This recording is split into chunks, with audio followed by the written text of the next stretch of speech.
Hey guys, welcome back to another Dad Mods video. Today I'm going to show you how to put drop locks in the back of a classic car.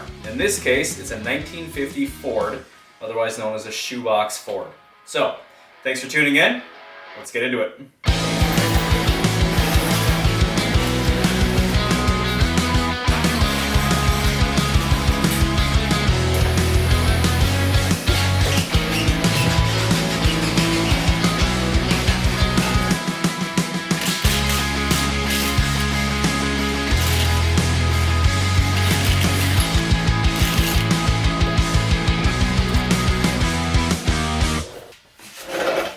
Okay, guys, so first step, very simple.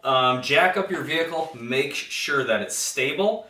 Put it on jack stands, basically lift it up as square as you possibly can.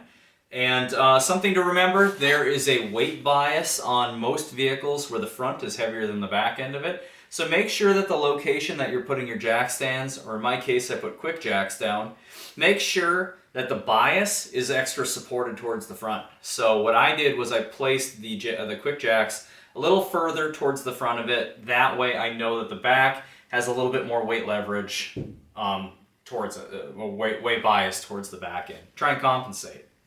Then I took my floor jack, put it under the axle, gave a couple pumps, lifted it up a little ways just to make sure that when I take the axle weight off of the back end of this thing, it's not going to want to tip forward, and everything looks fine. So what we're going to start off with is secure it, make sure that it's all weight bias, all that stuff I just talked about. Take off your wheels and tires on both sides.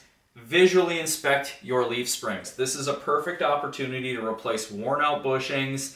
The axle clamps, if you find axle clamps are gone and the springs are splayed out, then it's going to react really weird under load, and it's a good time to replace all those things. Maybe you've got a leaf spring place relatively close to you. This would be a good time to bring it to them, have them inspect it, make sure there's no cracks, see if there's anything that they can do.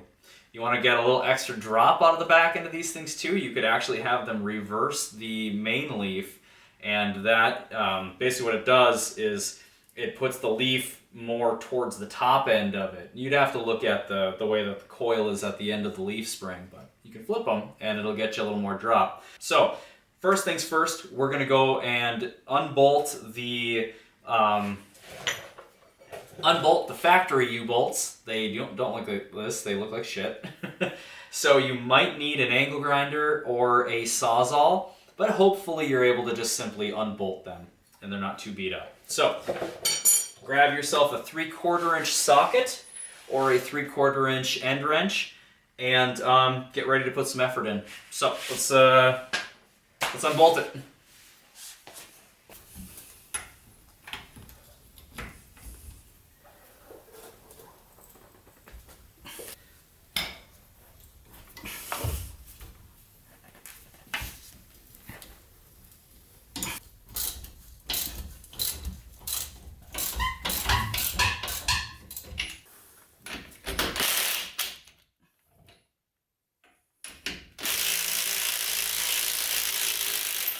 You're going to want to remove the shock lower bolt, or get the nut off there first, because you're obviously going to have to take that off to get that lower plate off of it.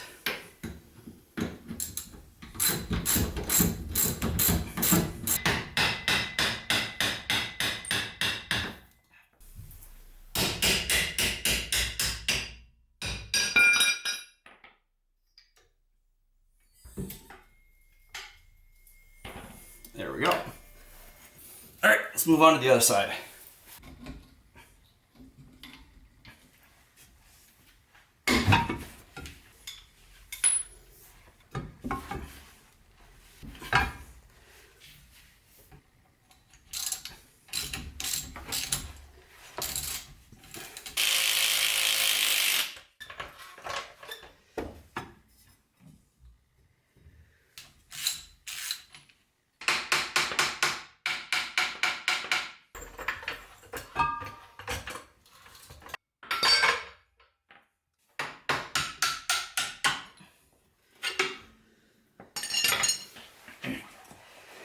Okay, another opportunity to smash your fingers. So we're at the point now where we can actually start lifting up the axle. We've got the lower plates off, we've got the old U-bolts out, and now we can pop this thing out and then try and slip these guys in underneath and then toss our new U-bolts on, and we'll reuse the factory lower plate, and then we can get a look at it and see how this thing sits.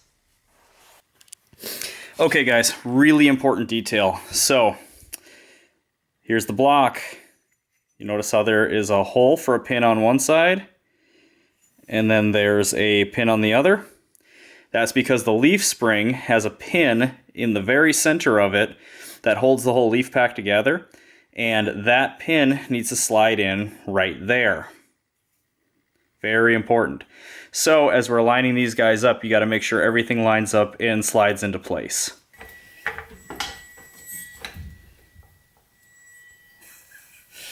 Wow, it's a little sketchy.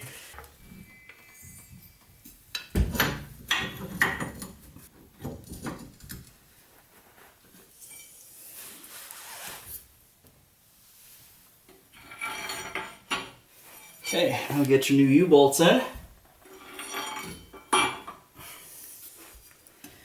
So you can put the plate back in place.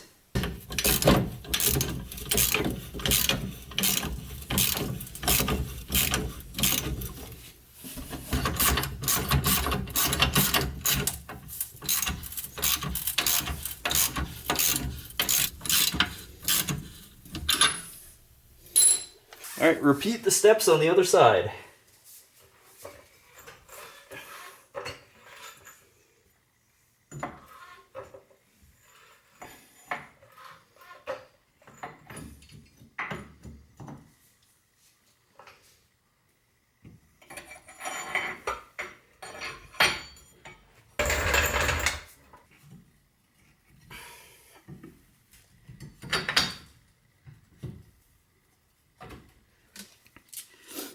Toss your new bolts on.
Well, thanks for tuning in, guys. So there we have it, 2-inch lowering blocks in the back of this thing, and air suspension on the front. So in the next episode on the Shoebox Ford build series, we're going to be doing an air suspension setup in the back end of this thing, and I'll show you guys exactly how we did it. So thank you very much for joining us on how to put lowering blocks in the back of a car, and we'll see you on the next one.